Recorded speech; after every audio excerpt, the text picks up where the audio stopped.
Peace and welcome to the culture right here on the Black Star Network. Folks, we got a great show for you. A lot of things we're going to talk about. We're going to kick off the first conversation talking about environmental justice, what the Biden administration is planning to do to create an infrastructure to relieve communities and neighborhoods of environmental justice pollutants and other issues without talking about race. We'll be checking in with Brother Mustafa Santiago Ali to give us some insight about this conversation.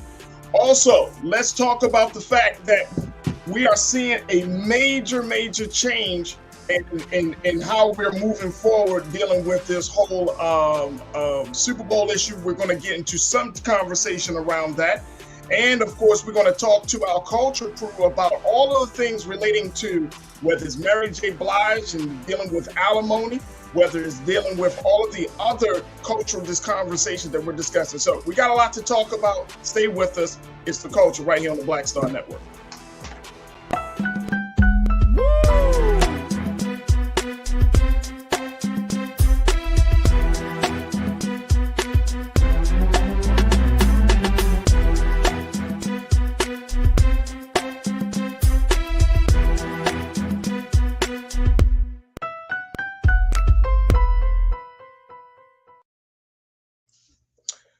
Peace and welcome to the show, folks. Thank you so much for tuning in this afternoon. Today, we want to have a very different conversation, a conversation that's near and dear to my heart, which is a conversation around environmental justice. Now, we have these discussions about environmental justice in a way where we're only talking about pollution, where we're only talking about trash, when we're talking about, major oil leakage, or when we're talking about power lines in impoverished neighborhoods. But today, the Biden administration, under the leadership of Brenda Mallory, and she's working with the White House on their environmental protection laws and policies. Brenda's moving forward on creating an infrastructure that's going to challenge environmental justice issues from the Biden-Harris White House. Now, along with those big challenges, we know that Black people and brown folks and folks who are oftentimes in these impoverished neighborhoods where a lot of these environmental justice violations are taking place, that they're often, these are the places where are suffering the most, are disproportionately suffering. And so what Ms. Mallory is moving to do is saying, okay, we need to put some pieces in place, but we can't talk about race. And this is going to be the context for our conversation today, looking at how can we have a conversation about environmental injustice? How can we have a conversation about all of the pollutants that are affecting low-income and impoverished neighborhoods, especially where Black people reside? How can we have this conversation without talking about race? Well, this could be a government strategy. This is a move that EPA officials and other environmental officials and activists are saying is the best way to move forward without going up against legal issues, without dealing with any type of blowback. Here to give us some insight about this whole discussion and what we can expect from the Biden-Harris administration around this issue of environmental justice is Brother Mustafa Santiago Ali, who is a former senior advisor for the Environmental Justice Division of the EPA, and he's also former associate director. Brother Mustafa, thank you so much for joining us, dear brother. We truly appreciate it. It's an honor to hold space with you. Absolutely. Let's look at this whole situation, dear brother, where we're saying with the Biden administration, with the EPA and official Brenda Mallory has made the point that they're going to move forward on creating some measures and put some measures in place to address this issue of environmental justice that we know has been plaguing particularly Black and brown communities for decades in this country, to say the least. But she's planning to do this in such a way where they're not able to, or then they choose rather not to talk about race. How can you have a conversation or even move forward on creating an infrastructure that challenges environmental justice without talking about race? Is this a government strategy, or what are we seeing here, brother? Well, it's definitely a government strategy because it's definitely not the people, because the people have been very clear. Environmental justice leaders and other stakeholders have made sure that they shared with the administration and others that race is an important element. You know, it is the predeterminer of many of these impacts that are happening inside of our communities. We should just give folks just a quick history on how we got to where we are. So racism created these sacrifice zones, you know, where Black and brown and indigenous communities continue to be impacted by toxic pollution. It was that racism that existed inside of, you know, policy on transportation, the policy that existed and continues to exist around housing and housing discrimination, on economic racism that continues to play out in who gets resources and who doesn't. So historically, racism has played a role in policy and how resources have and have not made it to certain communities, and also the impacts that are part of that process. So to not have race as one of the criteria, because folks haven't asked for it to be the only criteria. They said that it has to be a criteria, means that there are gaps in the process at best.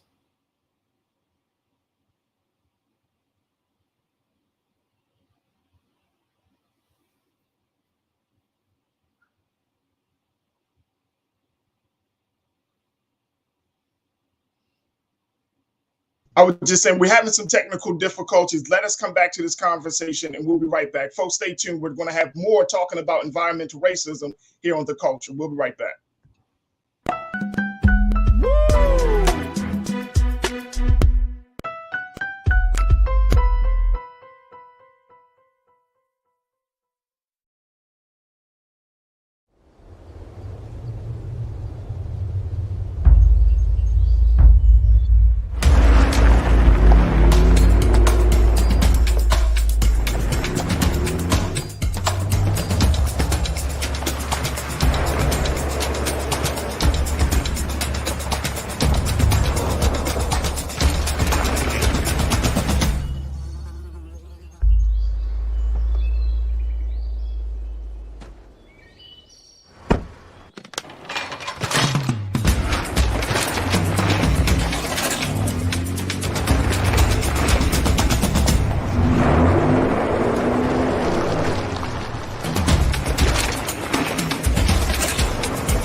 Don't you think it's time to get wealthy?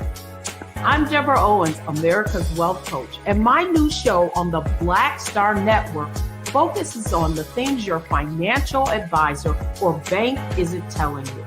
So watch Get Wealthy on the Black Star Network.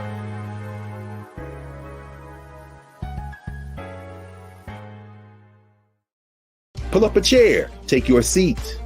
The Black Tape with me, Dr. Greg Carr, here on the Black Star Network. Every week, we'll take a deeper dive into the world we're living in. Join the conversation only on the Black Star Network.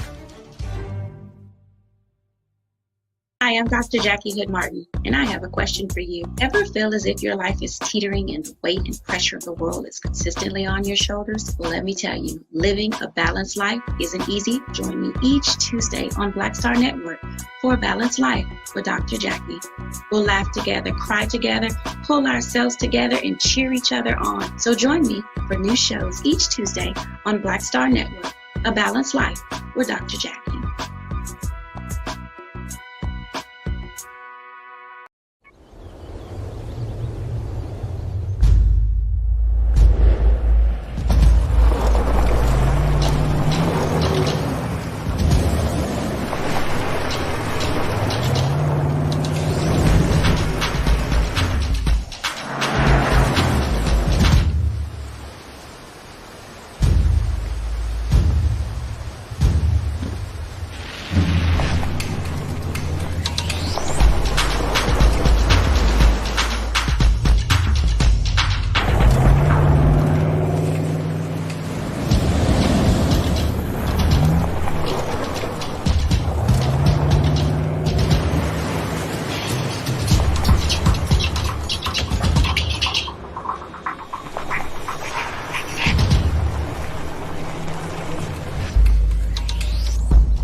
Pull up a chair. Take your seat. The Black Tape with me, Dr. Greg Carr, here on the Black Star Network. Every week, we take a deeper dive into the world we're living in. Join the conversation only on the Black Star Network.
I'm Deborah Owens, America's Wealth Coach, and my new show, Get Wealthy, focuses on the things that your financial advisor and bank isn't telling you, but you absolutely need to know. So watch Get Wealthy on the Black Star Network.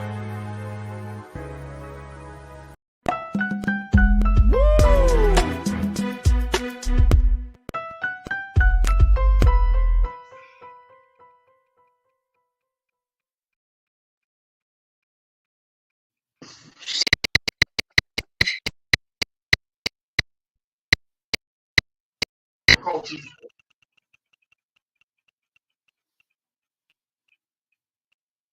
Brian.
All right, folks, welcome back. Brother Mustafa, thank you.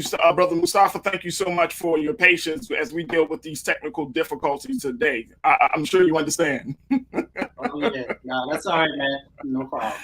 But let's talk about this.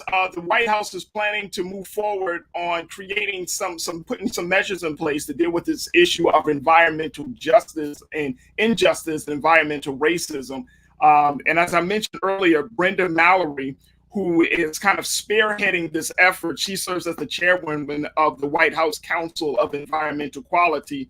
she's saying that, quote, we are still trying to set up a framework and a tool that will survive. And I'm assuming that she's speaking about the fact that there have been decades-long, long-standing issues affecting Black and brown communities in particular around this issue.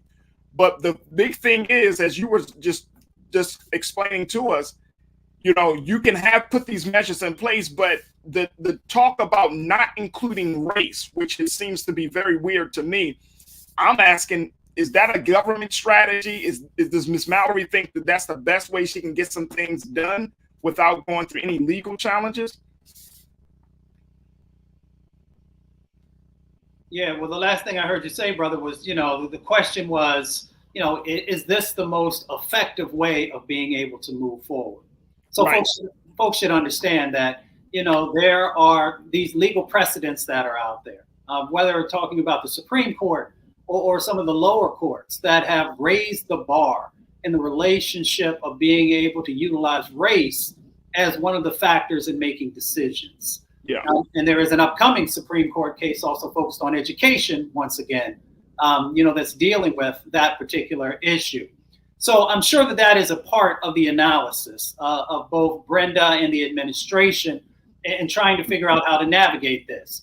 You know, the dynamic that we're dealing with is the fact that if we only use socioeconomic status along with a number of other criteria, then there are folks who don't fall, you know, who are not sitting under the poverty line, but yet are still dealing with significant amounts of pollution. And brother, here's the thing. Sometimes folks just don't understand the seriousness of what we're talking about.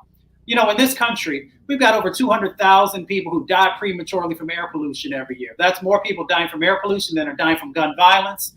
More people are dying from air pollution than are dying from car crashes. More people are dying from air pollution than are dying from overdoses of drugs. And all of us who have worked in the civil rights and the social justice world have you know, done what we can to address, you know, many of those issues. So when we take race out, we know there has been decades upon decades upon decades of research by folks of color and others that have shown us that, you know, the most important factor is race. It is not the only factor, but it determines in many instances where these sacrifice zones are, how they were created, and race is the predominant factor. So we have to be very mindful of that. And that's why for some, they're like, if racism and race played a role in how we got here, how do you find resolution without utilizing race as one of the criterias in helping to address the egregious acts that have happened against our communities?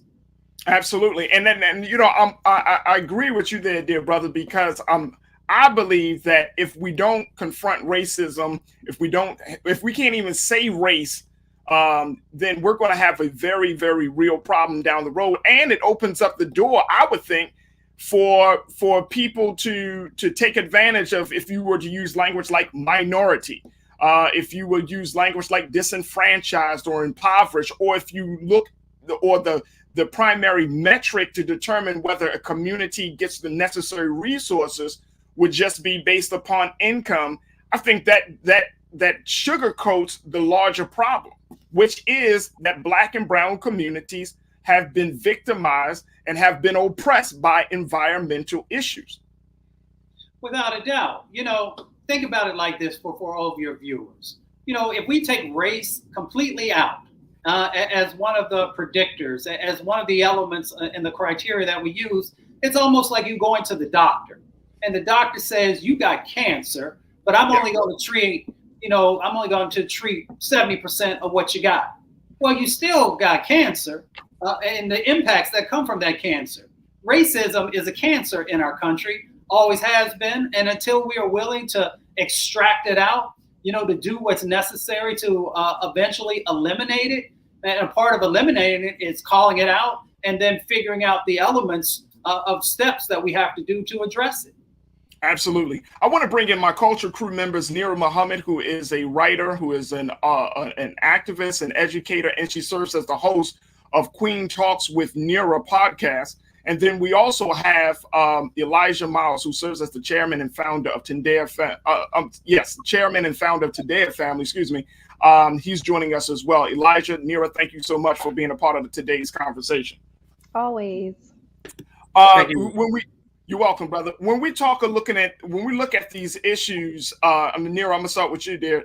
When we look at these issues, and the fact that we're still are having a problem directly confronting the issue of race in any type of space, but when we look at it, especially here in dealing with this environmental racism, what do you think that this will do if the government moves forward on creating a framework that does not explicitly and exclusively speak to the ills that Black and brown communities suffer from as a result of environmental injustice?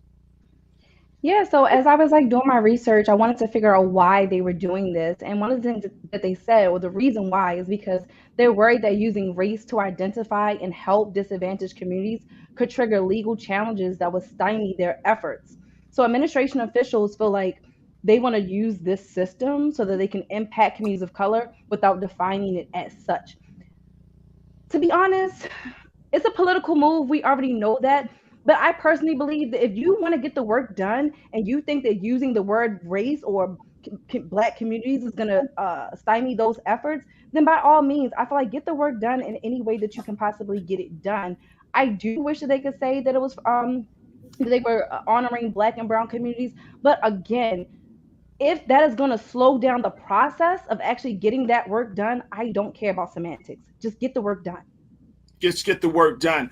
Elijah, when you're talking about getting that work done, and it's still, as I mentioned, I think it opens up a floodgate where, yes, some work can be done, but you might still see some resources going to, certain communities versus others because it wasn't explicit, it wasn't exclusive. Is that a concern that you may have around this issue? Yeah, I'm with you. And I think that they have to say Black. And I think the longer we go on in history, we're more scared to say Black than anything else, which is why we say people of color with everything. Even during Black History Month, this might as well be People of Color History Month. And so the thing is that we're afraid to say Black, and we're afraid to talk about the real issues. And when we do that, when we don't discriminate about the affected parties and the affected communities, then the funding go every which way. And so when it comes to the issues that plague Black communities, I think we got to be real explicit about what communities we're talking about so we can direct that funding. How can we discriminate when it comes to pain, discriminate when it comes to segregation, discriminate when it comes to slavery, but when it's time to apply solutions, we don't want to discriminate and talk about race. I think it's hypocrisy. Oh, that's an excellent point. Could I just yeah, ask sure, one absolutely. of the things that they're saying is that with us going into a political year, with Democrats wanting to push this, that's going to be a lot of pushback from Republicans who are going to then push white grievances. So then we're going to change the conversation again. So now we're having to deal with white grievances. So personally, I don't want to give them more attention. If you can get the work done, get it done. If you putting the word Black in this equation is going to make it so that nothing happens at all, then why would we want that? How is that a better alternative to them saying we're going to work in disenfranchised communities? We already know what disenfranchised communities are. We know that.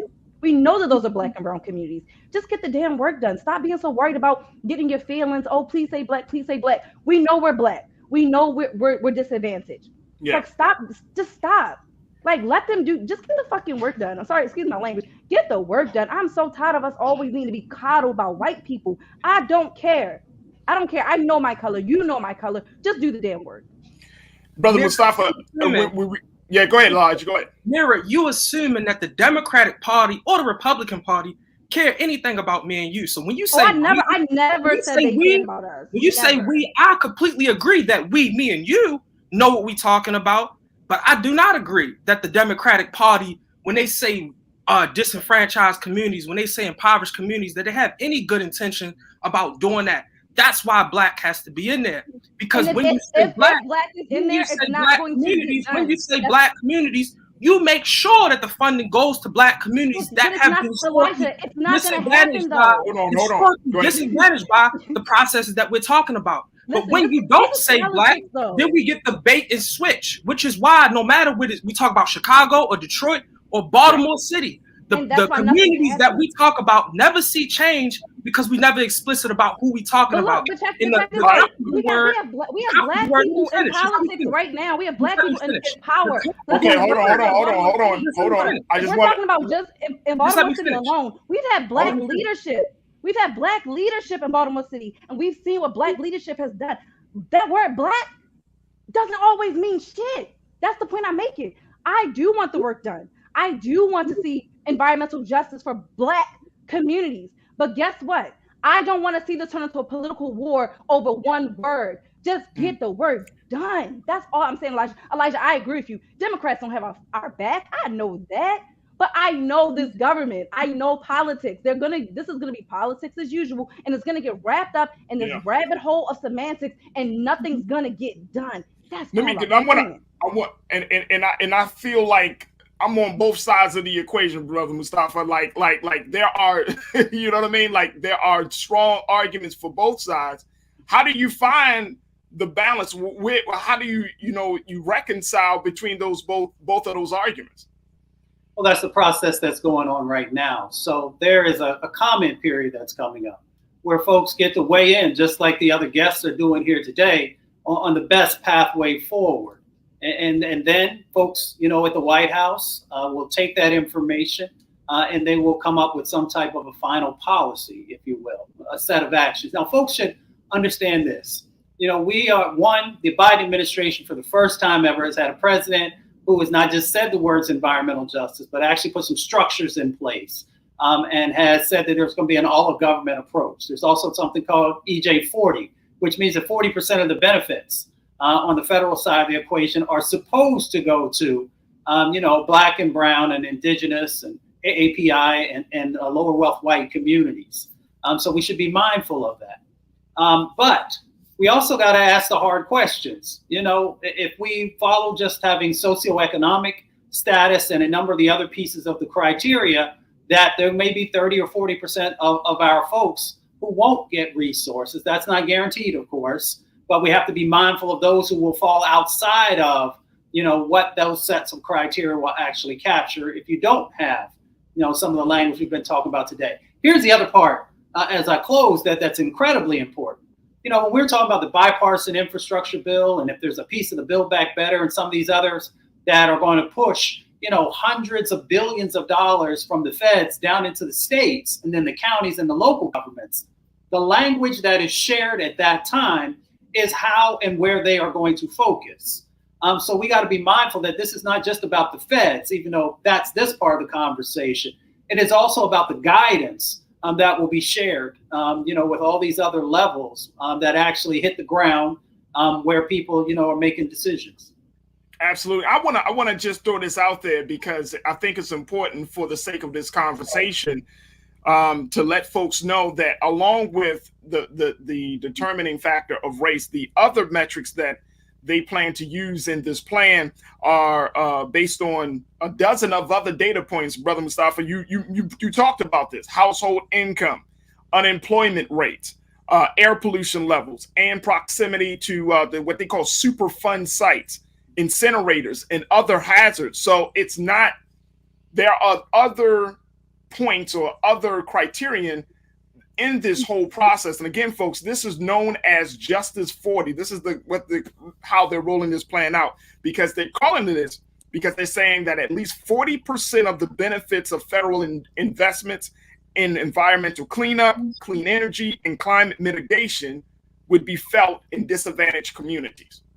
So we're seeing that, yes, there are other criteria on the table. And like I said, brother Mustafa, I feel like, yes, Elijah, you got to say black, because how many times we've seen black when it's not there, it's going to be, something else. But then I'm with Nira too, because I do want to see the work done. I don't want to see environmental racism, injustice, and environmental injustice become a political football over one word or over, a designation of a people. So it's absolutely frustrating that we're in the place. I know, brother Mustafa, you have to jump off, but any final thoughts on something that we can consider as we move forward with this conversation? Well, we need everyone to get engaged with both the dynamics that are happening on the ground to our communities, helping folks to understand the impacts. The other part of it is, I often talk to folks about really thinking about the economic opportunities of helping to make change inside of our communities and positioning ourselves for these resources that are coming, which is critically important, because if we don't do it, then other communities or other folks will actually take advantage of those resources and do the work in our communities and take the benefits away. And then the third part is that we have to continue to focus on our vote. And here's why. Our vote is actually tied to what has happened with the Supreme Court, and it's tied to these lower courts as well. And sometimes we don't focus as much about how we play a role in determining, who sits on these very important judicial boards and who are the judges and other things that are actually interpreting the law and making some of these really, really egregious sets of actions that are impacting our community. So we have a lot of power. We've got power to get engaged in framing and power to actually frame out what happens in the future. Dr. Mustafa Santiago Ali, who serves as the former senior advisor for environmental justice for the EPA. Doc, thank you so much, dear brother, for being a part of this conversation. We'll certainly bring you back on very soon to talk about other issues. Thank you. Thank you. Y'all stay blessed. You too, brother. Folks, we got to take a quick pause. When we come right back, let's talk about a preschool in Massachusetts that thought they were celebrating Black History Month, but ended up offending Black people. We'll have that conversation up next. Stay with us. It's The Culture here on the Black Star Network. We'll be right back.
Hi, I'm Dr. Jackie Hood Martin, and I have a question for you. Ever feel as if your life is teetering and the weight and pressure of the world is consistently on your shoulders? Well, let me tell you, living a balanced life isn't easy. Join me each Tuesday on Black Star Network for A Balanced Life with Dr. Jackie.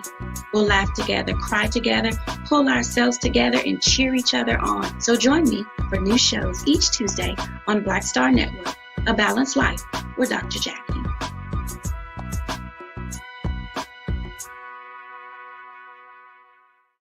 Pull up a chair, take your seat. The Black Tape with me, Dr. Greg Carr, here on the Black Star Network. Every week, we'll take a deeper dive into the world we're living in.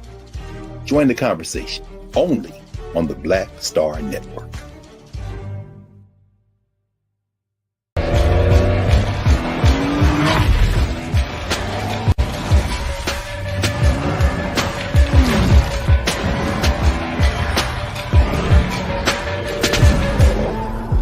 Folks, Black Star Network is here. Oh, no punches! I'm real revolutionary right now. Support this man, Black Media. He makes sure that our stories are told. Thank you for being the voice of Black America, Roland. Stay black. I love y'all. All momentum we have now, we have to keep this going. The video looks phenomenal. See, there's a difference between Black Star Network and Black-owned media and something like CNN. You can't be Black-owned media and be scared. It's time to be smart. Bring your eyeballs home. You dig?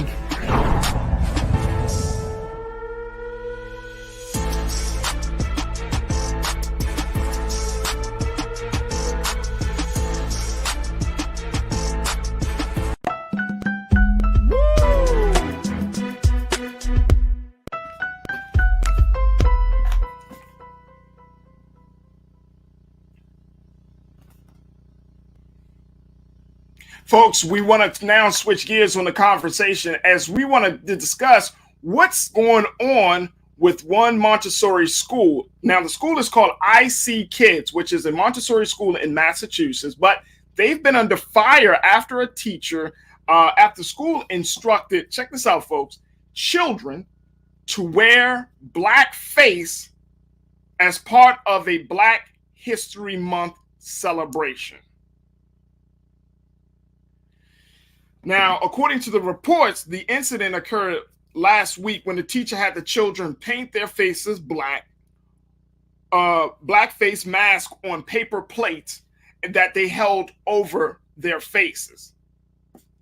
I can't even believe this. As I'm sharing this story with you folks, I'm just in a state of shock that in 2022, we're still at a place in this country where people don't know that blackface is offensive.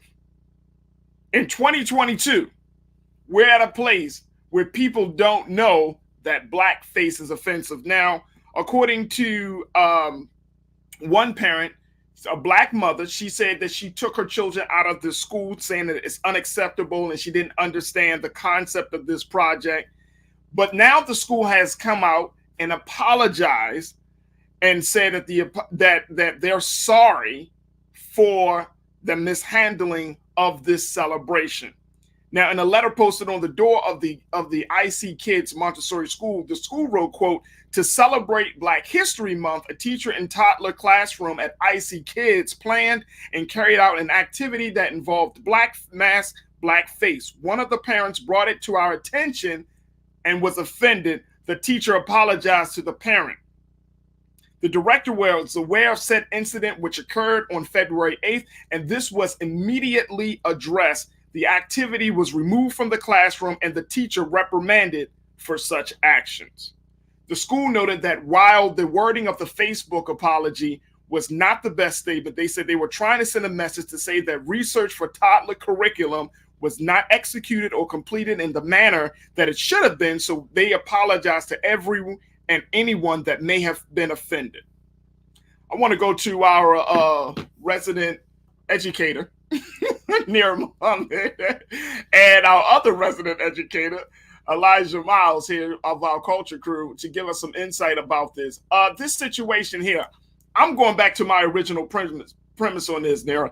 2022, you don't wear blackface under any circumstances. You don't tell children to wear blackface under any circumstances. It goes without saying, though. Like, you don't even, it should. I'm just saying it should go without saying. We should not have to say that.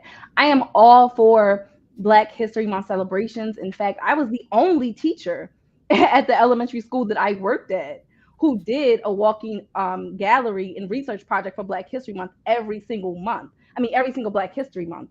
And I was told the first year that I did it that it was too ambitious and that my students could not do it. So that was, by one of my white counterparts. So I always had an issue with the way that some of my white counterparts look at educating Black children in general. So that's a whole other conversation. But there's a way to teach Black history without students dressing up in blackface. For instance, I had two of my students, and all of my students, whether they were white or Black, had to participate in this research project. And on the day of presentations, they had to come to class dressed as the person that they did their research project on. Some of my white students were James Baldwin. I had another student who was George Crumb. I had another white student who was Dr. Charles Drew. He came in there with a white lab coat on. He didn't do blackface. He didn't have to. My student who was George Crumb, he came there with a beard, a mustache, just like George Crumb, and he came in there with an apron, and he came in there like he was a chef, and he was cooking. So there's a way for students of all nationalities to represent and honor Black history in a respectful way. First of all, reprimanded is not good enough. She should have been fired, period. Yeah. It's no other way to put it. She should have been fired. That's unacceptable. She does not need to be told that it's unacceptable. It's that simple. Elijah, do you think that the teacher was doing this from a space of maliciousness? You know, just to make mockery of our history?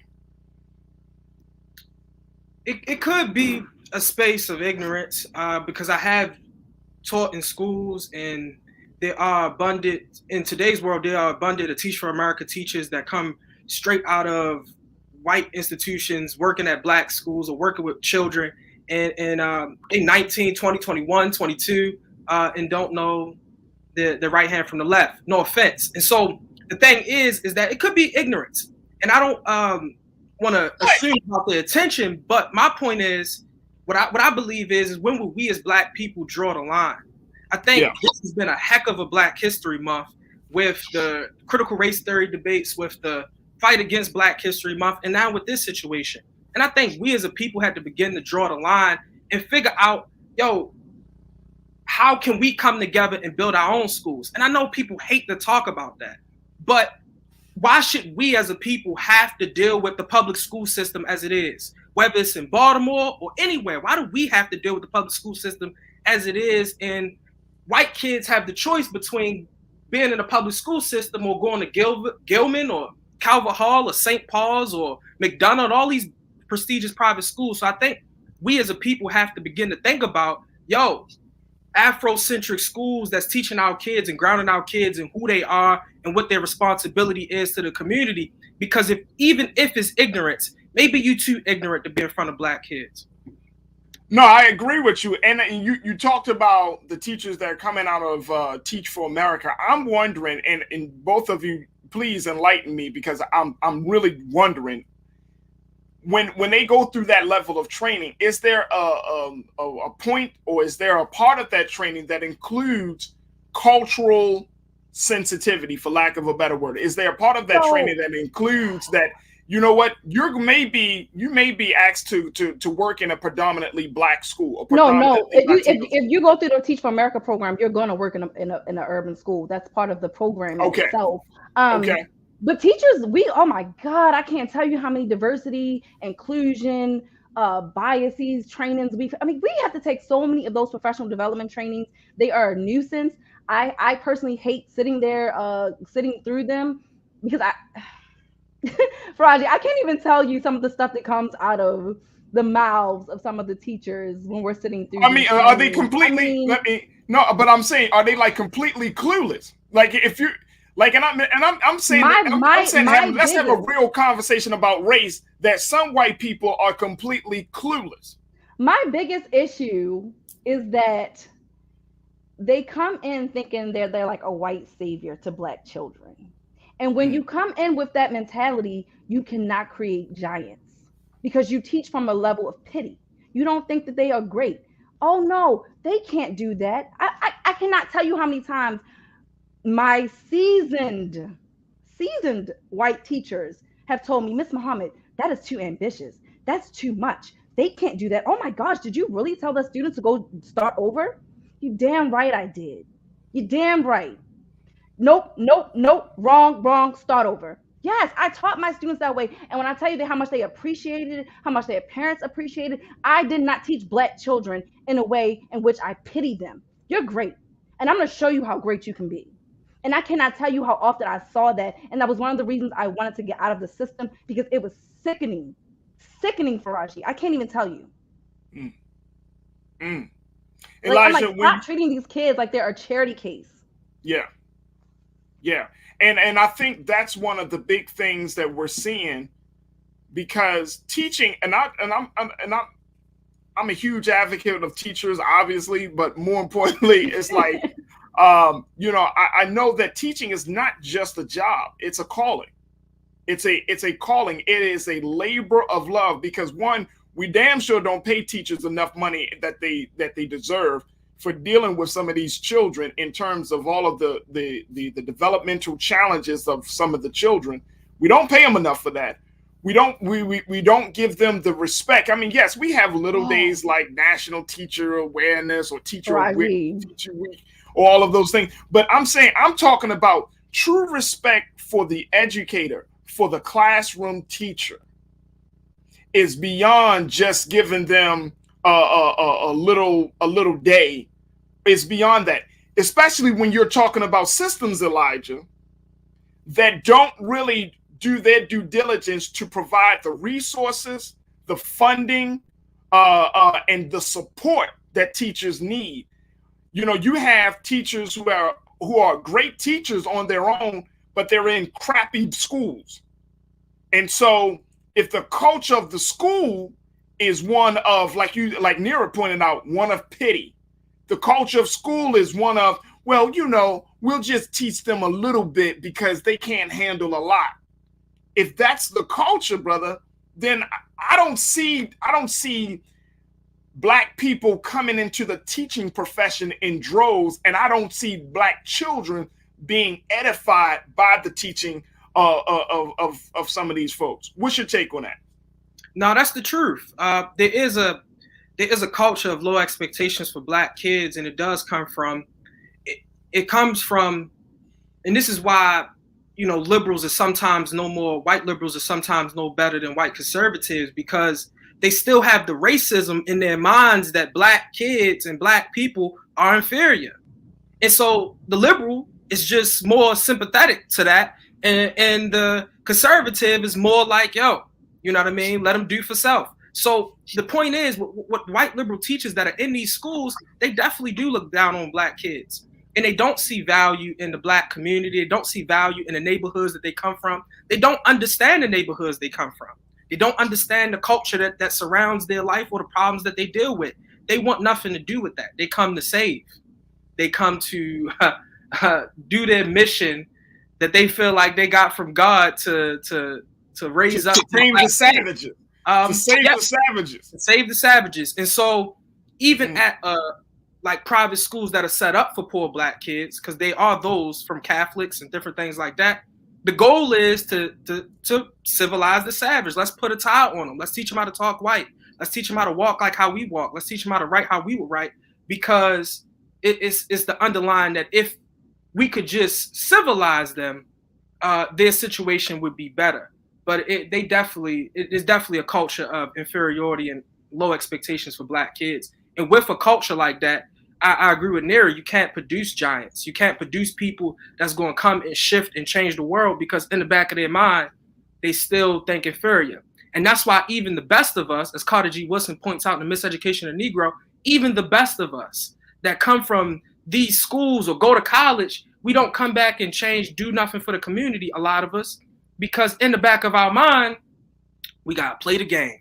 We got to play the game to get ahead. Brother, we don't got our own yet. And so we got to play just to get ahead in this white man's world. And with that in our mind, we can't do nothing to change our community, because we shaken and afraid and we feel inferior.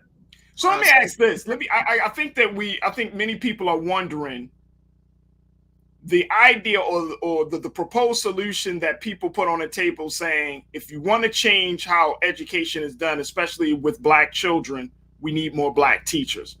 I agree. I'm wondering, and here's the other part of that, though.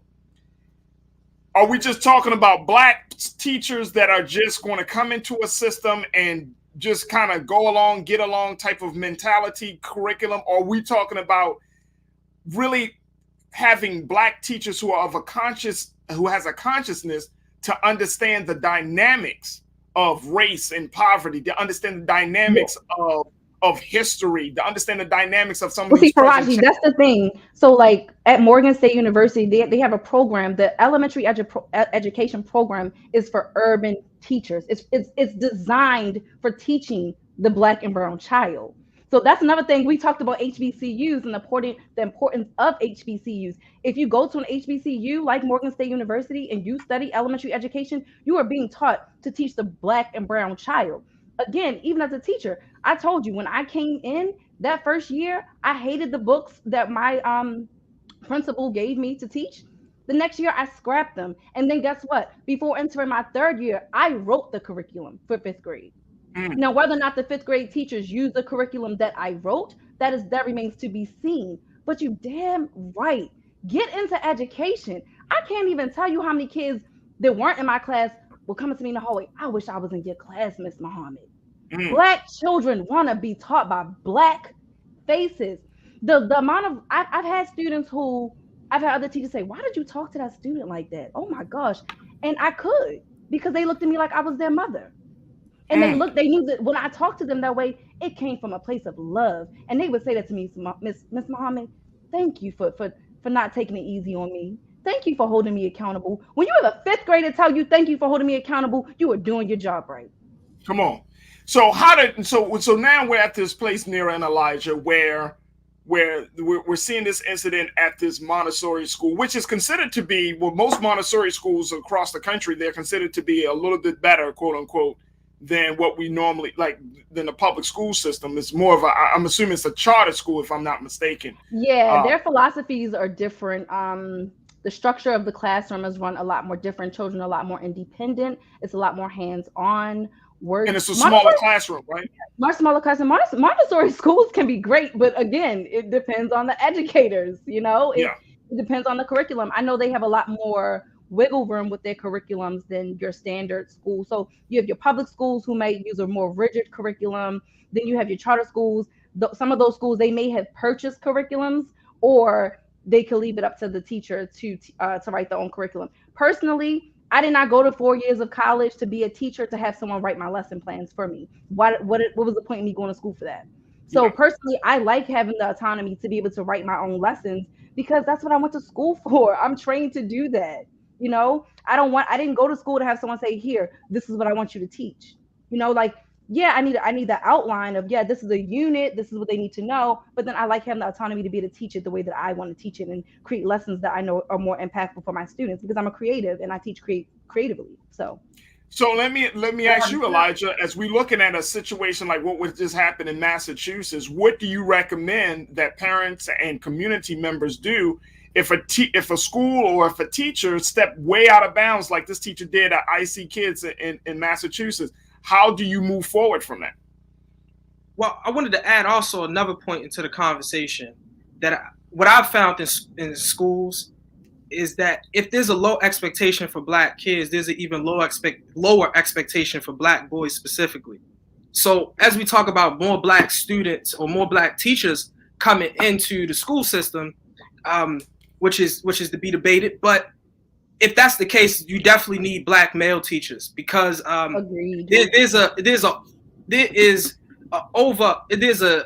just because teaching and education is sometimes looked as a feminine trade, and so male students or Black males that are growing up that are striving to do great things, they don't strive to be educators. And so one of my hardest things that I had to do when I left the school that I was teaching at, it was the loss of the Black boys that was like, you one of only a couple of male teachers, let alone Black male teachers, and you were my model for what my life could look like. And outside of you, I got Uzi Vert, and I'm saying, right.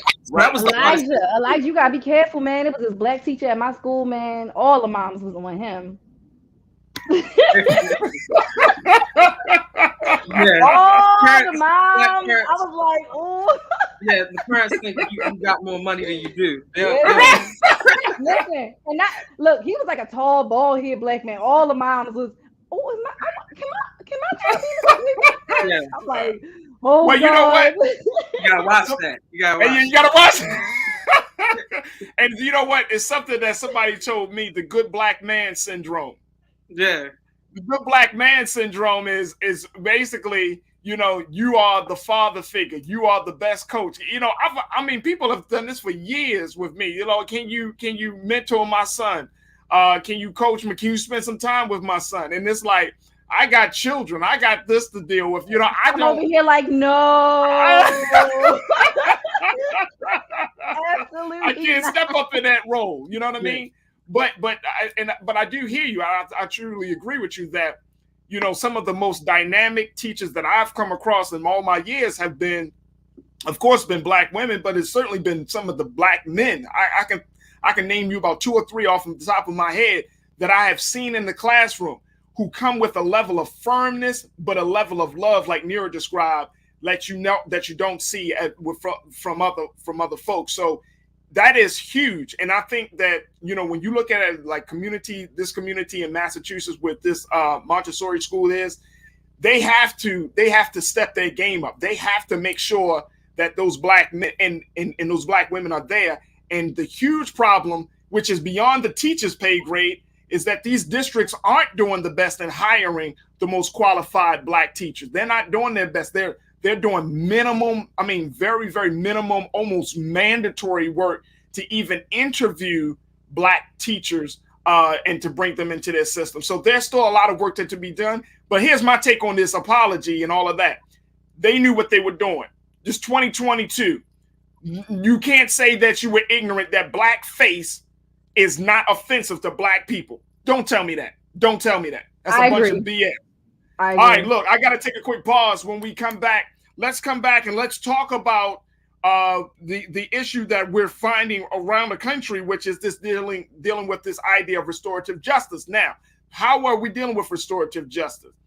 I want to share with you what one HBCU has done to deal with an issue when they found that they were robbed of certain equipment from the school and how they wanted to handle that situation. And then later, let's talk about Mary J. Blige. Now, normally we don't get into celebrity gossip, but I think the story of Mary J. Blige in this respect is something that's worthy of the conversation because it's just outright wrong. It's just absolutely wrong. And I think we need to talk about it. And of course, later on this hour, trends, posts, and doing the most. So we got a lot to get to. Stay with us. It's The Culture right here on the Black Star Network.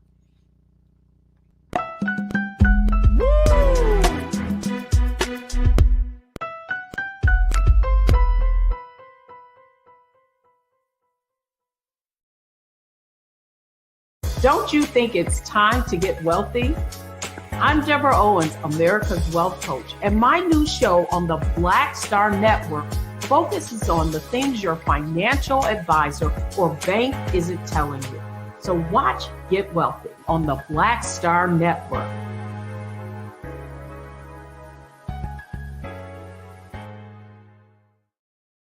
Hi, I'm Dr. Jackie Hood Martin, and I have a question for you. Ever feel as if your life is teetering and the weight and pressure of the world is consistently on your shoulders? Well, let me tell you, living a balanced life isn't easy. Join me each Tuesday on Black Star Network for A Balanced Life with Dr. Jackie. We'll laugh together, cry together, pull ourselves together, and cheer each other on. So join me for new shows each Tuesday on Black Star Network, A Balanced Life with Dr. Jackie.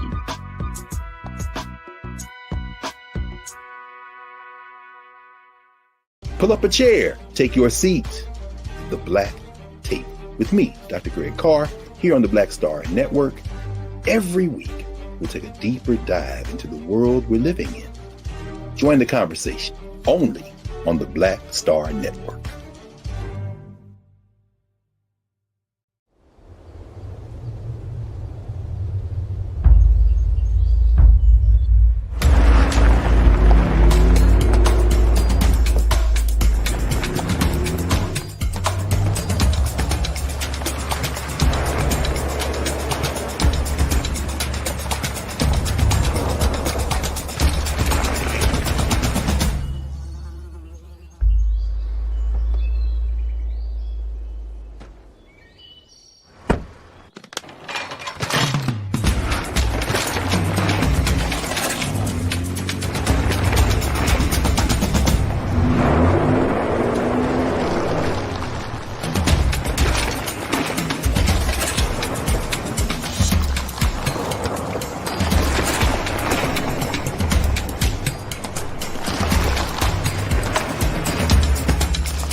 Folks, welcome back to the show. Thank you so much for joining us for the second hour of The Culture here on the Black Star Network. All right, I want to talk about an incident that happened at an HBCU, Simmons College of Kentucky. That's where we're going to have this conversation at. Simmons College of Kentucky.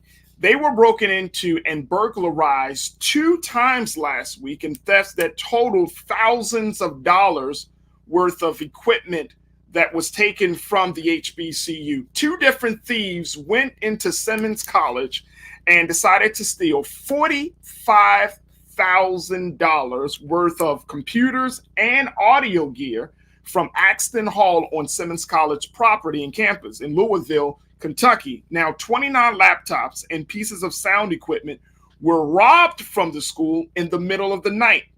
The first theft took place on Wednesday of last week, and the other was on Sunday. So officials have used surveillance footage to identify those who were responsible for this. Now, check this out, folks. Dr. Frank Smith, who serves as the vice president of Simmons College, and he serves also as the chief executive officer, he spoke about this break-in and the importance of the laptop. He mentioned that that the laptops were a grant to the college so that they can help the community with medical coding. And so he's very upset. But here's the interesting part about this whole case, and I think that we should have a discussion around this.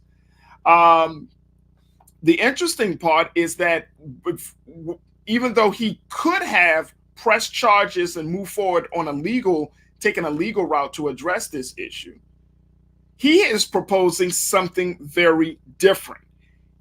The HBCU, which is known to uplift and help underdeserved communities, they just want to get the property back. But along with getting the property back, then Dr. Smith said that they would hate to have to be punitive, and they're going a different route. And it would be good if they can just return the items in the state they were in, and then he offered them enrollment into the school. How about that? So you steal from a school, but then the vice president, the CEO of the school, says, look, just bring us our stuff back, and then we will also allow you to enroll in our school to be a part of our campus. Wow. $45,000 worth of equipment. Just bring it back, and then we'll get you in school. So there must have been some young people, some students. I want to bring back my culture crew, Nira Muhammad, who is a writer, who is an activist. She's an educator and host of Queen Talks with Nira podcast. And also I'm joined by Elijah Miles, who is the founder and chairman of the Tendare Family Organization. Nira, Elijah, when you think about this situation, a college that says, look, we just want our stuff back, and we want to put you in school. Now, restorative justice came to my mind on this, Nira, when you're looking at, how this could have been handled. And the reason I'm saying restorative justice, some people will say community policing, but the reason I'm bringing these ideas out there is because this is an unusual way to handle such an egregious violation. I don't look at it as restorative justice unless there is some sort of community responsibility put on the student other than just going to school. I do like that they're not offering to press charges. I think that's really, really great. I think that even them offering for the students to go to school tuition free is really, really great. But there needs to be something else. There has to be, and that something else to me could be, for a month you have to clean the campus. You might have to do free, tutoring at the student center or something on the campus. I'm not saying it has to be something getting the law involved, but I still believe that in that restorative justice, and I've taken multiple trainings on restorative justice. I've had to practice this in my classroom. There needs to be some sort of mediation done. There needs to be a sit down. We used to do these restorative justice circles where the offender talks to the defendant. So it's so many different levels to this. I do like, though, that they're not trying to go down the prison route. I think that's a beautiful, beautiful thing. That is the purpose of restorative justice, to get out of the pipeline to prison, in schools, and to really look at, some of those practices that we were doing before, like suspending kids, things that really weren't beneficial to the student. Suspending a kid didn't really change their behavior. It didn't make them say, oh, I'm not going to ever do that again because I don't want to stay home in bed for 2 days or whatever. So I do like the avenue that they're going down. I'm just not sure if anything is going to come of it. So when you're talking about restorative justice, I mean, you're talking about seeking to examine the harmful impact of a situation on the people, or of a crime, and then determine what can be done to repair that harm while holding the person who caused it accountable for his or her actions. Yeah, that's like, if a student breaks into my classroom, which has happened before, no, I don't want the student to go to jail, but maybe your punishment is to have a conversation with me to understand how going behind my desk and going through my purse made me feel. And then possibly maybe for the last 5 minutes of the day for a whole week, you come and you help me clean up my classroom. That's restorative justice to me. You took something from me, and then together we came to an agreement of what your punishment would be. Your punishment is coming here for 5 minutes at the end of the day to help Mrs. Muhammad clean her classroom. That's restorative justice. But you stealing from me and me just giving you like, oh, don't steal from me again, just give it back. That is not restorative justice. And that is not teaching our kids what really is going to happen in the real world if they go and steal. So the part about it is that the offender has to admit that and hold themselves accountable for what they've done. It's not just like, we're just going to naturally forgive you. You have to. Think about the word restore. Restore. Yeah. You have to restore what was broken. You have to restore that connection. So if you can't, if I'm the victim, and I don't feel like that the connection was restored, can we call it restorative justice? I am the victim. Yeah. Elijah, what's your take on this, on how this college handled this situation? Like I said, there's that part of restorative justice, but then some folks are saying that this is a model of community policing. If these folks give themselves up and then, follow up on that offer to enroll in school, that this could possibly show us how to be compassionate with one another, and then at the same time still holding people accountable. Is this a level of community policing? I think it is a level of community policing. I think it's a beautiful example of what an institution, what an HBCU has done and should become a trend among all HBCUs. I think the fact that a HBCU is doing this is not surprising, because I think the history of HBCUs says that they're always at the forefront of serving the people the best way they can. But I think the beautiful example, the real beauty about this is that it's avoiding mass incarceration. It's avoiding the school to prison pipeline, and they're taking the hands out of the criminal justice system. And so, and now you have to face the institutions, you have to face the community itself. I agree with Nera that there has to be some sort of accountability. But when you realize that, I didn't just rob, CVS, I didn't just rob, some random place that's disconnected from me, I robbed my own people. If these were Black kids, I'm not assuming that they are, but I'm only going to speak from a Black perspective. But I robbed the institution that's been serving us forever. And I think there has to be a meeting of the minds, and I think it does have to be some accountability with this situation. But I think I really do, for Black History Month, I think we should hold this up as a beautiful example of what our Black institutions that we have of power should do with their power and how they should exercise their power.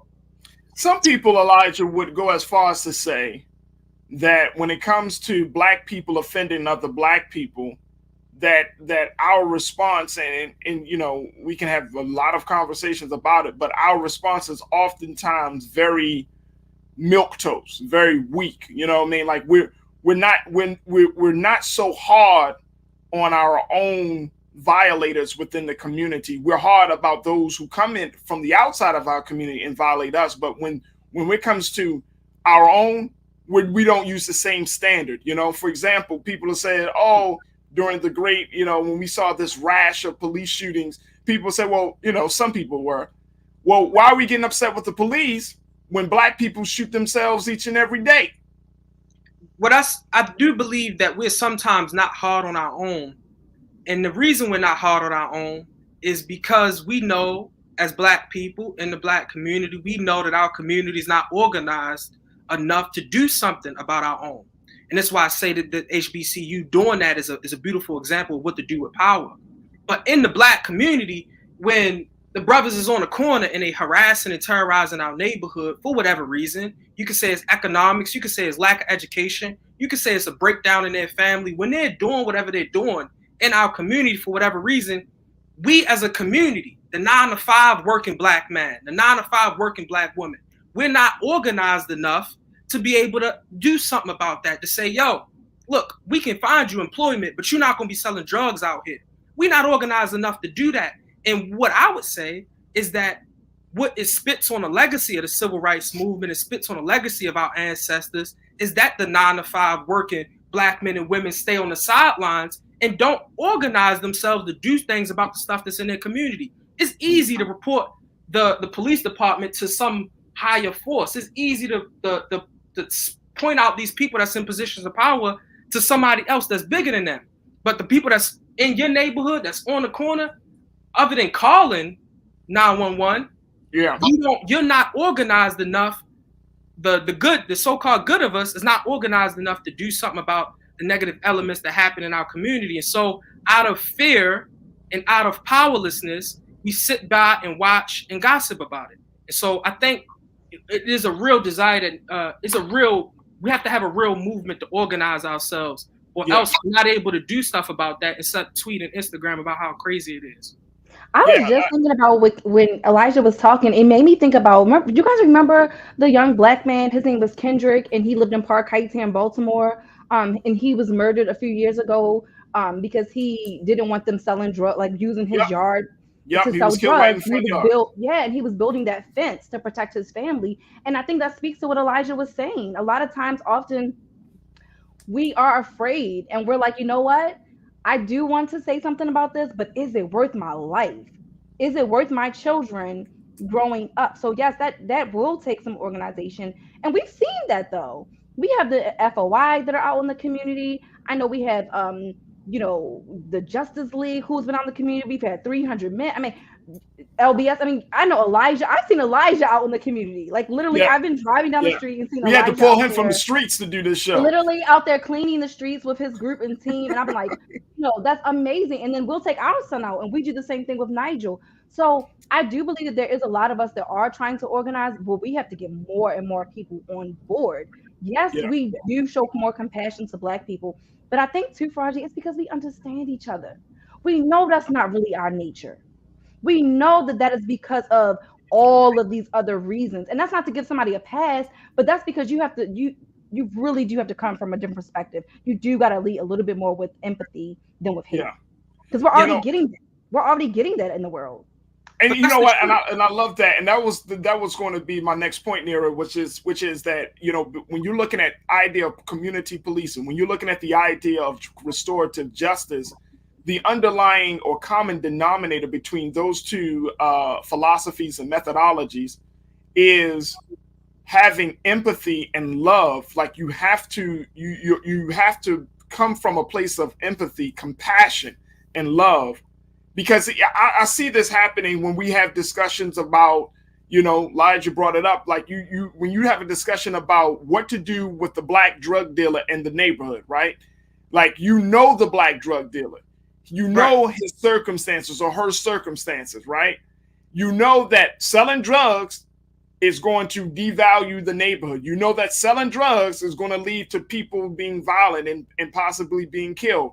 You know that. But then there is this other part of us, the cultural part of us that's saying, I don't want to see put another Black man in prison. I don't want to put another Black woman in prison. So we tolerate. Some of those drug dealers are our family. They're our friends. Right, they're our people that we know.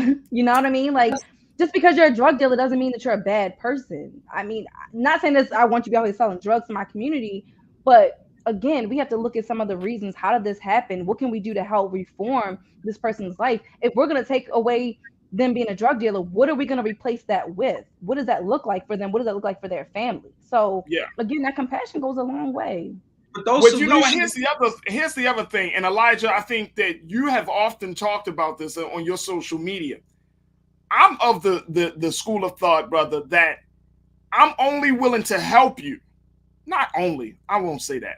I'm willing to help you, but look, when you're a grown ass man, you know the difference between right and wrong.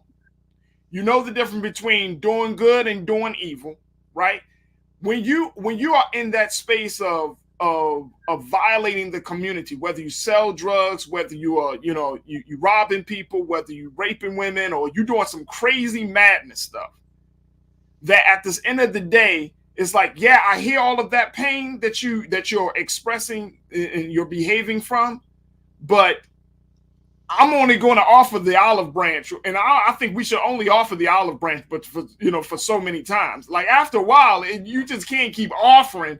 And like, wait a minute, man, you're becoming a whole, liability to our quality of life at this point.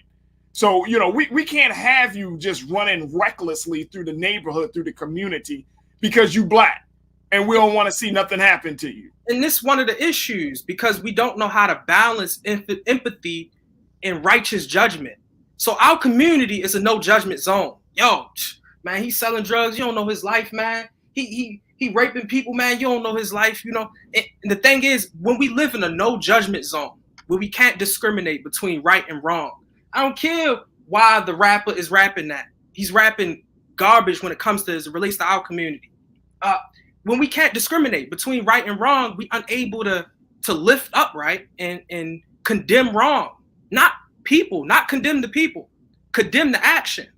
And when we can't do that, we can't really bring the best for our community. So we have to be empathetic.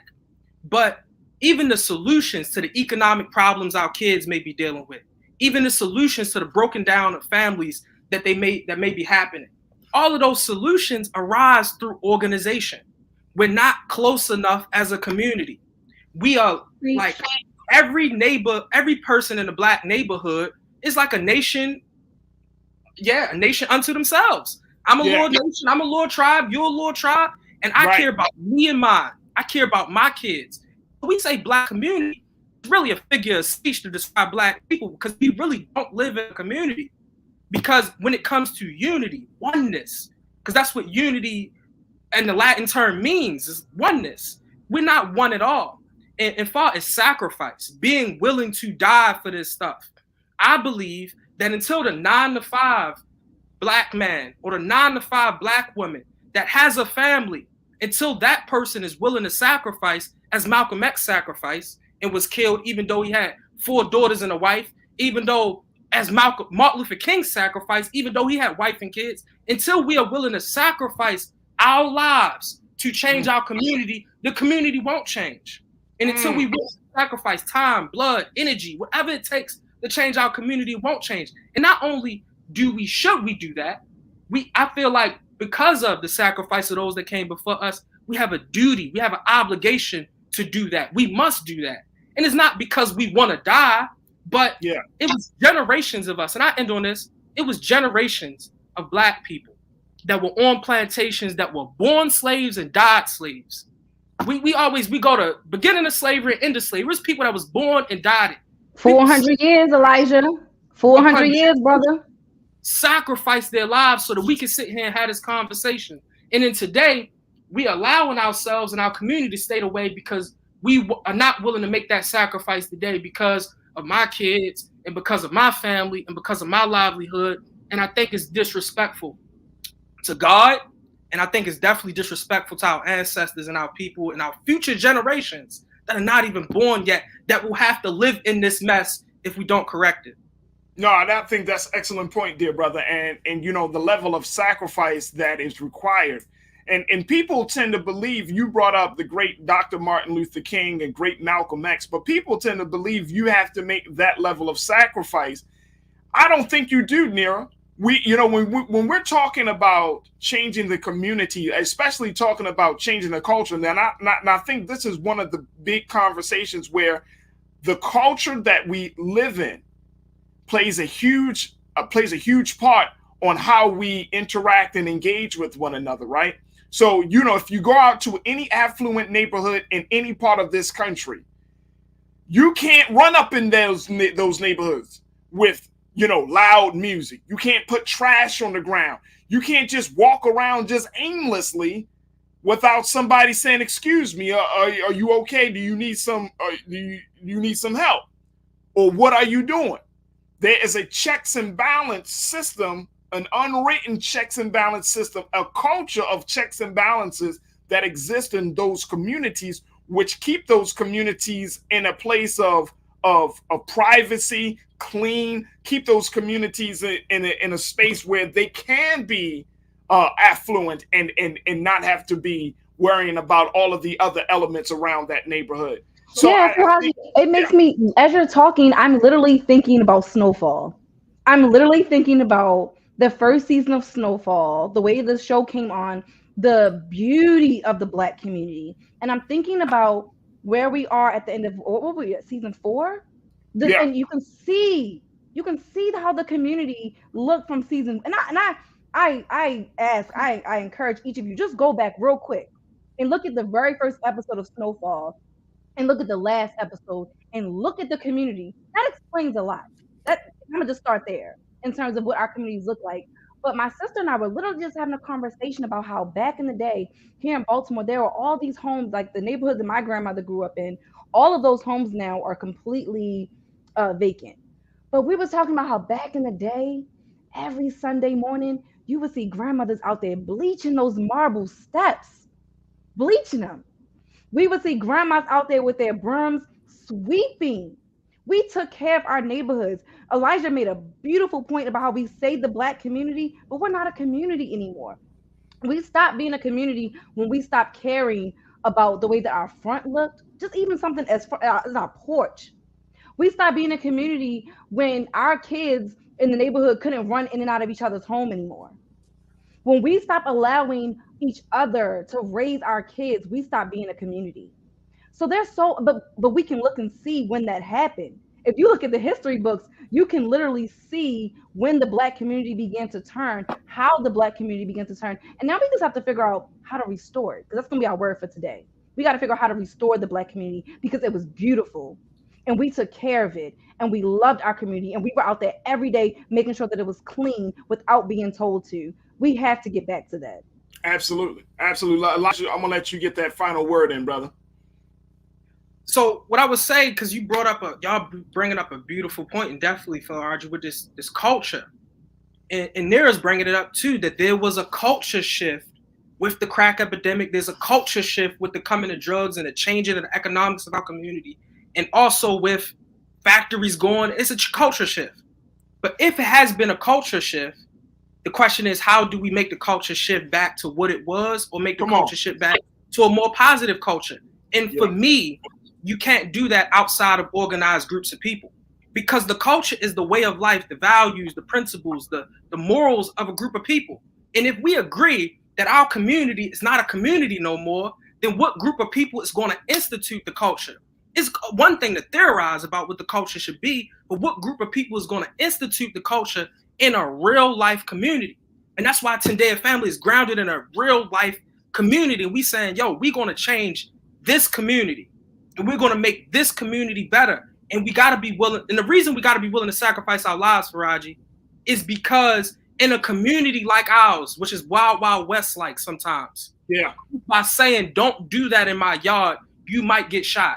And so that is constantly running in your head. Dang, should I tell them stop sitting on my steps? Should I tell them pick that trash up? No, man, I might get shot. And so if you got to accept the fact that, yo, I'm a walk in faith and I'm going to do this because I believe it's the right thing to do, but you know what I mean? I'm willing to sacrifice myself for principle. And not only am I sacrificing myself by myself, but I'm a part of this organized group of people that if I make that sacrifice, then the work will go on and I'm really living for that work and I'm not living for myself. Hey, and let me just say this as we take our next break. One of the big things that I think you pointed out, Elijah, is the fact of the culture. But more importantly, you know, we can set a different example by doing the small things. One of the things that I know we teach our son is that, look, you don't have to wait on anybody to do the right thing. You don't need permission to do the right thing. That if you have fear in your heart of your neighbors or the dynamics in your neighborhood, right? But you want to do the right thing, you don't got to make a big deal about it. Just go out there, for example, and say, okay, instead of, confronting a person, because I know that can be an anxious-filled moment. So you can say, you know what? I'm not going to confront the person. I'm going to start picking up the trash around the person. Just indirectly start picking up the trash. Hey, and then the person's going to be like, oh, yeah, my fault, man, my fault. Because now you're appealing to the human side of the individual versus appealing to the non-human side. You appealing to them to think, like it forces them to think and say, oh, you know what? I am making a mess. I'm a grown person making a mess. I am making a mess. Let me clean up after myself. Go ahead, Miriam. You got this. Oh no, I just had to say, because I had one incident where we were living in Berkeley and there were guys always on our steps and I hated it so much. One day, I'm not gonna lie, I opened the door and I was like, so how much of this rent are you gonna pay since you always on my steps every day? That's what I asked him. How much of my rent are you paying? Right. You want to see it every day. I just want to know how much you're going to contribute to this rent, since I can't walk out my front door to get to my car without saying, excuse me, when this is my house, did I pay rent for? And they laughed, and they were respectful, like, you know, because I was a little scared, because I mean, these are just like 4 guys always on my steps. And just by me just joking with them, they're like, you right, shorty, you got that, you right. So sometimes we could try to use a little bit of humor. Our people love humor. So sometimes it's all about how you approach people. It can be very scary. I was scared, but I was like, let me just try to make a joke out of it and see what happens. So sometimes we just have to change our approach, because our people are not unapproachable. And that's what I wanted to get out of. We have to get out of being afraid of our own people. We are not that unapproachable. We just got to approach people with love and tact. And I hope love and tact is, as we've had this big conversation, but back to Simmons College of Kentucky, I hope that the folks that are responsible for taking $45,000 worth of equipment from the college, return it to the college, and they can have that conversation, and they can use, Simmons College will use love and tact and say, look, you don't have to steal from us. All you got to do is enroll and you can use this equipment. I hope that this scenario, this situation really ends up well. And where they don't have to, use legal and go into the police and have these people locked up. I really hope, because I truly believe that there are probably young people behind this whole burglary, but I just really hope that this situation ends well. Folks, we got to take a quick pause. When we come back, let's talk about Mary J. Blige. I'm going to share with you something that she recently shared with all of us about some of the trials and tribulations that are behind her new album, Good Morning Gorgeous. Now, we saw her on the Super Bowl halftime show, rocking and rolling and eventually falling out. But there is so much more to this dynamic soul singer.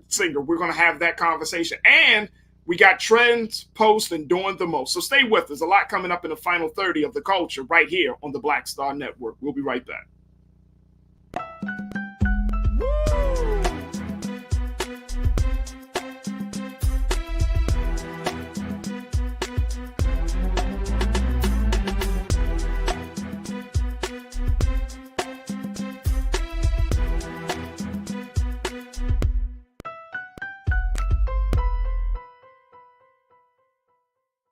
Pull up a chair, take your seat.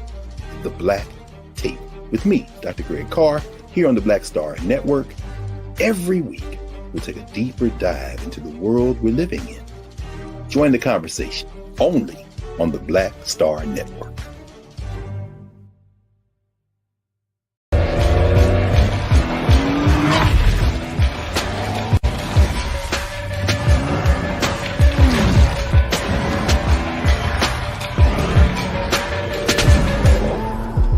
It's time to be smart.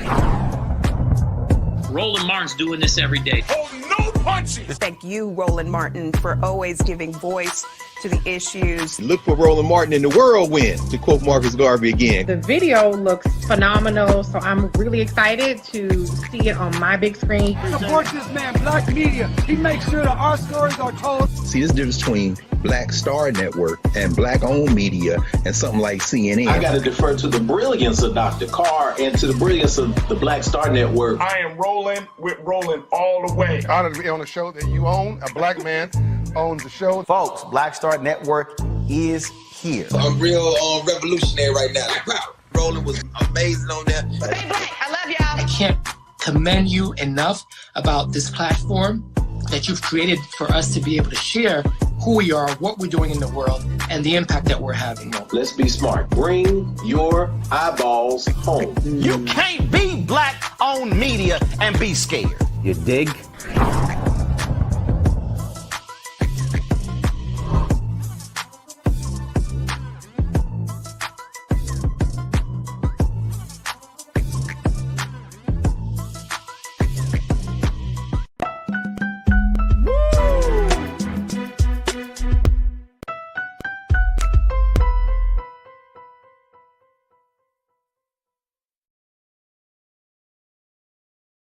Folks, welcome back to the show. Okay, let's talk a little bit about soul singer, superstar R&B diva, Mary J.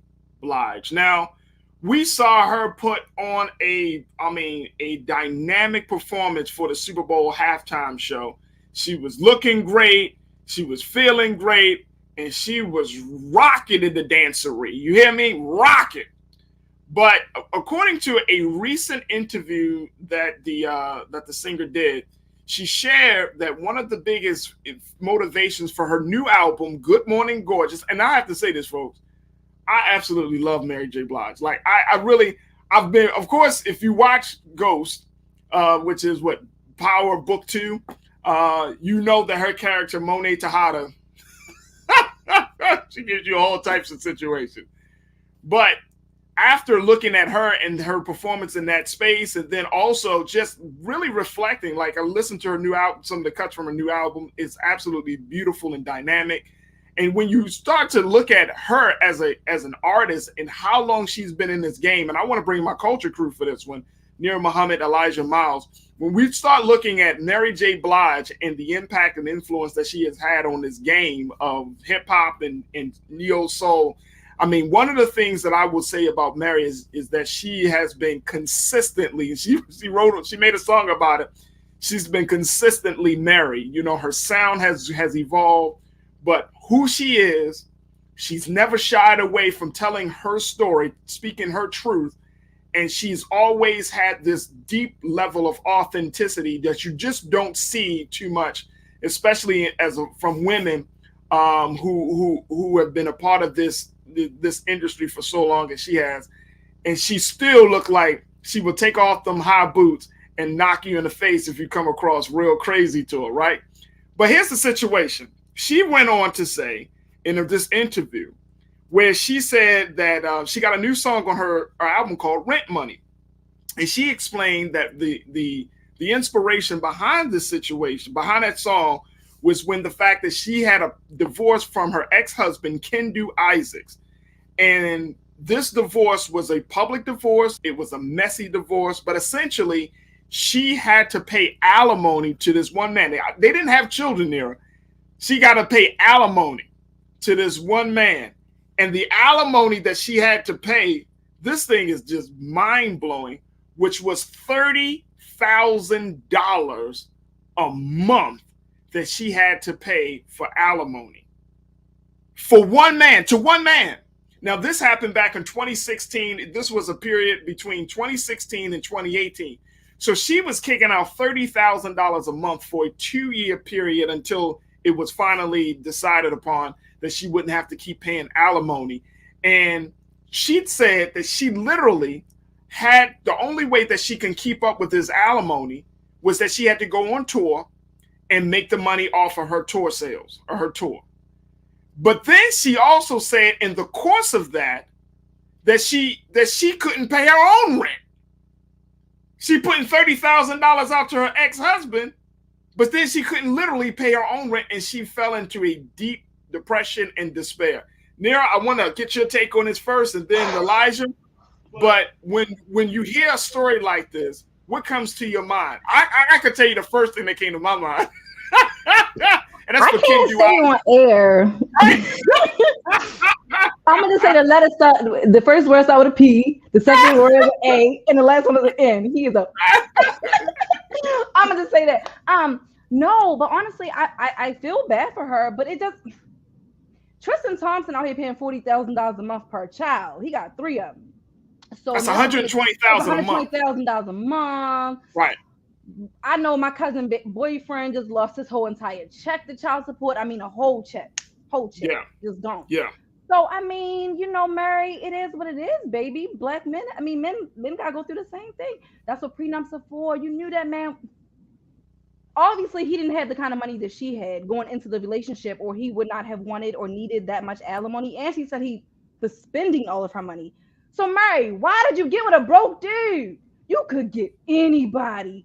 How you end up with a broke man, Mary? Why you ain't signed a prenup? These are the things that are going through my head, because I'm just like, it's hard.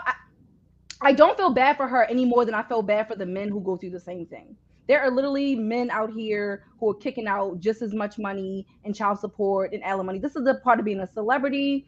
Unfortunately, you did not get that prenup like you should have. If that man does not come into that marriage with just as much money as you or skill set as you, I'm getting a prenup. Right. And with everything that Mary went through in her prior relationships to even meeting this guy, ain't no way I would have went into that marriage without a prenup. Absolutely not. And I'm in full agreement, but here's the other thing about this, Elijah, that I don't think that we can overlook, which is what caliber, what real man, and I'm saying this with every fiber of my being, brother, what real man would force his ex-wife to pay him that type of money and be good with it? See, that's one of the big issues I got. I understand Nero's point of prenup. I understand the fact that she went through, sometimes I saw a meme earlier today that some says broken women know how to love, but not who to love. Broken men know who to love, but don't know how to love. So I understand the dynamic with that. But what man would put that type of demand on a woman to the point where she felt like she couldn't literally pay her rent? And he kept asking for the money. And that's the problem that I'm having with this scenario. Elijah speaks to child support and alimony, the outrageous cost of that. But it also speaks to the fact that there are inherently men out there who really don't understand that at the end of the day, if a relationship don't work out, bruh, you an able-bodied man, get your ass up, get to work, and then don't even put no more demand. I don't understand that, Elijah. I really don't understand. I want to call Ken Du Isaac a whole bunch of other names because I really don't understand it. Like, bro, you are not a man if you're doing this to your ex-wife. Like, I don't care how contentious the relationship is. You are not a man. You don't tell your ex-wife, bro, you wanted to pay me $30,000 a month for one man? Negro, please. Go ahead, bro. I'm in complete agreement with you. But we are entering a time and stage in this society, Farajii, that we don't believe in manhood. Because in trying to right the wrongs of history, what history has done to women, we throwing the baby out in the bathwater. And so because we're trying to right the wrongs, we don't believe men should be provided. That's what we're teaching across schools. That's what we're teaching our girls and our boys. We don't believe men are being providers. And so he's the first example, but I foresee that in the next generation of boys, this is going to be a trend of things that's happening because we don't believe in manhood. And when it comes to the conversations about toxic masculinity and what men should not be and what men should not do, our culture right now is focused on what men shouldn't do. Men shouldn't do this, they shouldn't do that, they shouldn't do this. And that's a great conversation. But our boys today, growing up, 70% of them growing up single home, have no idea about a manhood and what it means to be a man. And we in a society are so scared to talk about that anymore that we're producing boys that are not becoming men. They're not becoming men at all. And they don't know their duty. They don't know their responsibility to self, family, or community. And they're not going to carry it out. And so, man, I use Mary J. Blige for her money, and I take her money and I do all that. And I still feel like a man because where in the cultures is telling me that I'm not a man.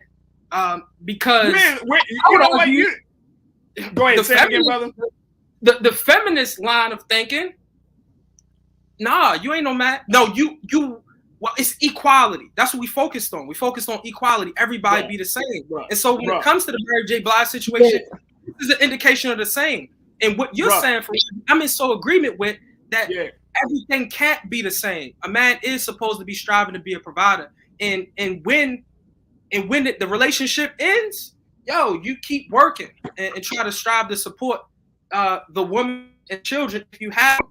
But we don't believe that anymore. And it's going to be a whole lot of problems in relationships because women are going to be expecting things from men and men are going to be expecting things from women that are unconscious. But the culture is so against that we don't even know our duties and responsibilities to each other anymore. Can I just say, Farajii? Go ahead, because I'm about to fire off now. Go ahead. In some ways, I personally believe that Black men have been raised by single Black women for so long now that they just think that Black women are supposed to take care of them. I've had to even say to my own mother about my 34-year-old brother, take the damn titty out his mouth. He is grown.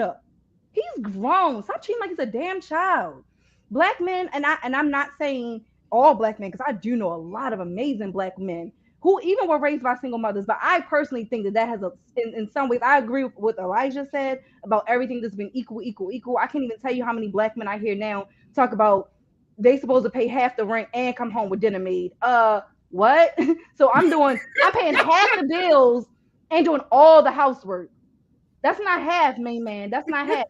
But again, you so used to a Black woman taking care of your ass that you don't know how to take care of her. Take care of your women. Get out of this. I agree. Black woman owes you something. We don't owe you a damn thing. No, and in this case, they, like I said, they didn't have children. And people are checking in. I want to share with you just what some of our watchers checking in. The infamous Kiki said, a smart man, that's what kind of man, Farajii. A smart man, he is not the only man to get alimony from a celebrity. This goes way back. I get that. I get that he's not the only man.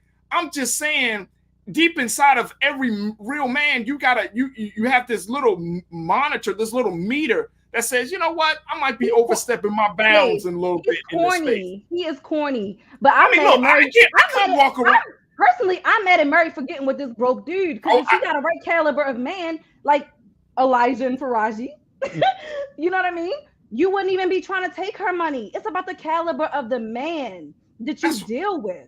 That's the big thing. Because if he was some executive or whatever the case may be, and he was getting his own bag, he'd be like, nah, we good. I'm going my way. You go ahead and go your way. You want a woman to take care of you. And then the fact that you was spending her money. Mary, what the hell? Why was he spending your money when y'all were together?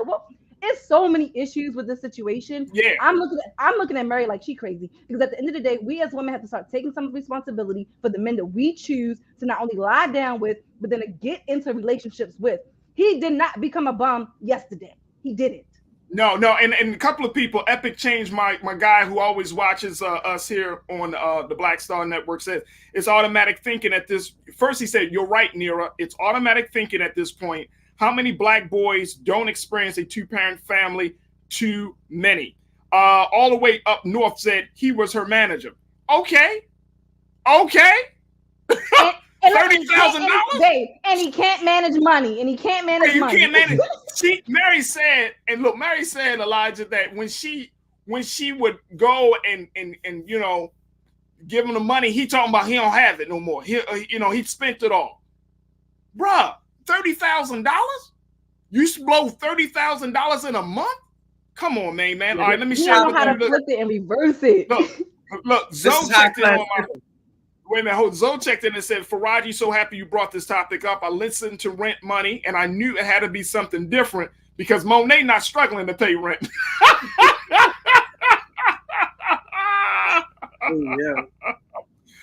Brian checked in. Brian Nichols said, look, there are thousands of men living out of their cars or couch surfing now because they can't pay alimony and child support and rent too. Brian, check this out, bro. Guess what? I think that's absolutely horrific. I spoke for the fellas. I defended it. I think, and Elijah, this could be, and I know I'm gonna have to do a show on this. I gotta do a segment on it because the laws in various states across the country are so against men. And I'm not saying this from a place like trying to be misogynistic or anything. I'm simply saying a working man has to give up so much money that he can't even live. Yeah. And I mean, you know what I'm saying? And his source of income for basic needs become compromised as a result of paying for a situation. Now, look, Nira, you and I talk about this all the time. Don't lay down with nobody without being intentional and having a plan. If you don't plan to have, if you don't want to have children, don't shoot up the club. You don't want to have kids, don't shoot up the club. Don't be, but you got to be intentional. You got to be intentional about your family planning. You got to be intentional about your finances. You got to be intentional. And you got to be intentional about who you lay down with, period. And intentional about who you lay down with. Oh my God, that's a whole nother topic though. That's a whole nother conversation. But go ahead, Elijah. That's a culture thing. Like, this is why we on the culture. That's a culture thing. We have to institute that as a rule in our community. So in Tendea family, every member of Tendea family agree that I won't have sex with anybody I'm not in relationship with. And by relationship, I intend to spend my rest of my life with them. So we have to get back to a courting process and a process by which we, have sex and have kids. Because you can't separate sex from kids. It don't matter how many Plan Bs is out there, how many condoms are out there. Sex produces kids. And sometimes mistakes happen. And so I think we have to, as Black men, Elijah, yes, sir. I don't want to cut you off, but here's what I think we should do culturally. You can't call it a mistake when you go into it knowing what the end result is going to be. It's not a mistake. That's a conscious decision. We know how biology works. So you can't be like, oh, it was a mistake that you got pregnant. Now, unless that woman has some other things going on with her body or something like that, or she might be, that's one thing. But if we know that unprotected sex there's a high probability that you could have a child from unprotected sex. We know this stuff. Yeah. But I'm saying, what? The culture is no condoms, or we don't want to be protecting each other. And therefore we make these decisions because it's not an intentional choice. It's a convenient choice. Now we're running back and having these conversations. Now we got baby mama drama. We got all this other stuff that's happening. But if you made the decision at the beginning and you knew the consequences, quote unquote, and you knew what the end result could be, come on, man! Like this is not rocket science. This is producing babies. This is about spending your life with somebody. Go ahead, Elijah. I'm sorry, brother. That's the truth. So what I'm saying is also that when I come to you, like brother Farajii, man, I had this shorty last night. Oh my God, you got to frown upon that. That's what I'm saying. I'm saying we as a community I shouldn't be able to go to another Black man and he'd be like, yo, dang, man, what was she like?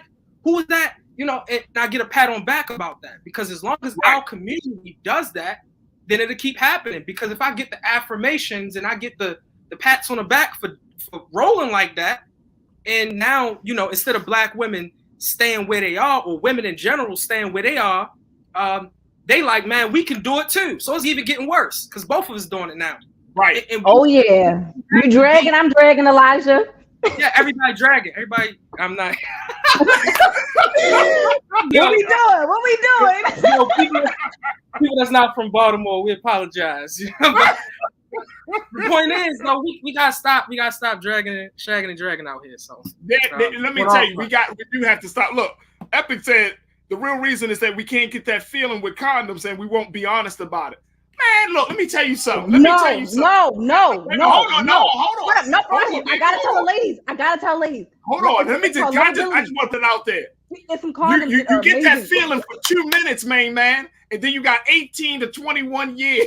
No, it's forever. Having the kids for life. But I promise you, I get it. No, let's be real. I'm a woman. I am a woman. Condoms are absolutely disgusting. I hate them. They smell. They feel terrible. And they have gluten in them, and I have a gluten allergy. I did not know that. But yes, my ladies, I'm gonna throw it out there. It's called Lovability. They are women-made condoms. They are freaking amazing. Lovability. Just thank me later. I hear you. So I mean, when we're seeing all of this stuff, You know, and again, I think it opens the conversation up to the fact that we're talking about choices and finding a mate, choices on who you lay down with, choices in terms of how to, if you are a high income earner, how to manage that when you're bringing somebody else into your life that may not be a high income earner. Like, these are all adult decisions, and a lot of times we fumble and jumble, trial and error our ways through making these very important decisions on the back end, instead of having a plan of action on how to deal with these decisions if they come up on the front end. And that's the problem that I'm seeing. I feel bad. Somebody say, oh, Farajii, you accepted Mary's truth. It is. Why wouldn't I? Why wouldn't you accept a woman's pain who said she couldn't hardly pay her rent at that time because she was putting so much money out there for alimony? Yes, I'm accepting her truth, because I realize as men, we've done so much damage, especially Black men, because we've been damaged. We've done damage to the women that are closest to us. And as a result of that, we just bring a whole bunch of hell and brimstone on a situation that could have been dealt with in a much more emotionally, financially, socially mature way. We bring it on ourselves in some cases, so it's unfortunate. But Farajii, but like you just said, Mary brought it on herself. She did. The same way all the brothers. You know what? And it's sad. But it's the same way all these brothers out here are paying all this money in child support. We just talked about that, and we're not even talking about celebrities. We're talking about Black men who are working jobs, making $17 an hour, and their whole check is going to a baby mama and hopefully trickling down to the kid. So I mean, it's a broken system. I mean, how many systems do we have broken in this country? God damn. I can't even keep up anymore. But it's just added to the list of another broken system. And that's a big thing. And so, you know, we only got a couple of moments left. But look, I know that there's going to have to be another fuller conversation about these choices. And most importantly, the child support, alimony support system has to be addressed. I mean, when people are bringing, and I don't care, I get it, you're a celebrity. For example, you know, I think they said like Michael Strahan, he had to pay, you know, like some crazy amount of money to his ex for his child and all of that stuff. And it's just like, you know what? And Elijah, you brought it up. This culture of greed is so prevalent that you get with people only to get something from them, not because you're trying to build with them. And that's part of why we are seeing relationships, marriages, and all of these coming together just fall apart, because we always in a mindset, I think, of just trying to get something from them. Very transactional. You know, yes, there's love there, but we don't respect the person enough to be able to say, hey, you know what? I don't want anything from you. No, everything is like what I can get and then you get yours. We do that with intimacy. We do that with money. We do that with time. We just very transactional. All right, just off my soapbox, man. I'm off my soap. Oh, I gotta appreciate y'all so much. My wife, Arthur, she is the author, writer. She is an activist, as well as the host of the Queen Talks with Nira podcast. You can find that on all streaming platforms, folks. Definitely check it out. My guy, Elijah Miles, chairman and founder of Tendea Family. Make sure y'all check him out on all his social media and the work that they're doing out in the community in Baltimore. I appreciate y'all. Love my Wednesday panel. Thank y'all so much for being a part of the show today. All right, folks, that's going to do it for us. I hope you enjoyed the conversation. I thank you so much for being a part of the discussion. So many of you have just been putting comments out there, and we try to get to all of your comments and share. But thank you so much for tuning in today. Of course, you know, we want you to continue to show your support. Make sure you give something to Black Star Network. You can go to our website at blackstarnetwork.com and do your due diligence to support Black media. You know, you wouldn't hear this conversation or these types of conversations on any other platform with Black folks unless Black folks own it. Black folks are managing it. Black folks are putting these programs together. And I'm very, very happy that we have this dynamics team. I got some wonderful producers, some wonderful culture crew members that are helping to bring these conversations to life. So make sure you support the Black Star Network at blackstarnetwork.com through all of these these payment options. All right, that's going to do it for me. As always, never be afraid to challenge what's wrong. Stand for what's right. while being yourself in the process. I thank you for your patience as we deal with some of the technical difficulties at the beginning of the show. So thank you so much for staying with the show today. We truly, truly appreciate it. God willing, we'll talk tomorrow for another exciting edition of The Culture right here on the Black Star Network. Talk to you soon. Peace.